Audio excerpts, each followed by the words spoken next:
एक घने और हरे भरे जंगल में तरह तरह के जानवर खुशी से रहते थे। उसी जंगल का राजा था एक ताकतवर और घमंडी शेर। उसकी दहाड़ से पूरा जंगल कांप उठता था। सभी जानवर उससे डरते थे क्योंकि वह अक्सर बिना वजह ही उन्हें डराता और सताता था। उसी जंगल में एक सुंदर और चंचल हिरन भी रहता था। वह बहुत समझदार था और अपनी तेज बुद्धि के लिए जाना जाता था। हिरन हमेशा शेर से दूर ही रहता था, लेकिन वह जंगल में फैल रहे डर और अन्याय को देखकर दुखी रहता था। एक दिन शेर को बहुत जोर की भूख लगी। वह शिकार की तलाश में जंगल में घूम रहा था। तभी उसकी नजर उस हिरन पर पड़ी जो नदी के किनारे पानी पी रहा था। शेर ने मन ही मन सोचा, आज तो मेरा शिकार पक्का है। शेर दबे पांव हिरन की ओर बढ़ा। जैसे ही वह पास पहुंचा, उसने जोर से दहाड़ मारी। हिरन चौंक गया और जान बचाने के लिए तेजी से भागने लगा। शेर भी उसके पीछे दौड़ा। दोनों जंगल के अंदर गहराई तक भागते चले गए। भागते भागते हिरन को एक पुराना कुआं दिखाई दिया। उसे तुरंत एक तरकीब सूझी।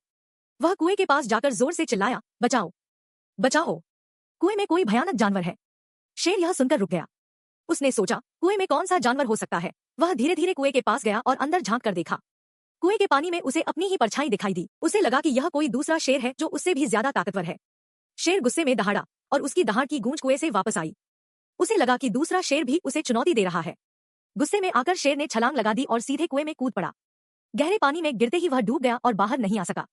हिरन यह सब दूर खड़ा देखकर मुस्कुरा रहा था। उसने राहत की सांस ली और धीरे धीरे जंगल के बाकी जानवरों को बुलाया।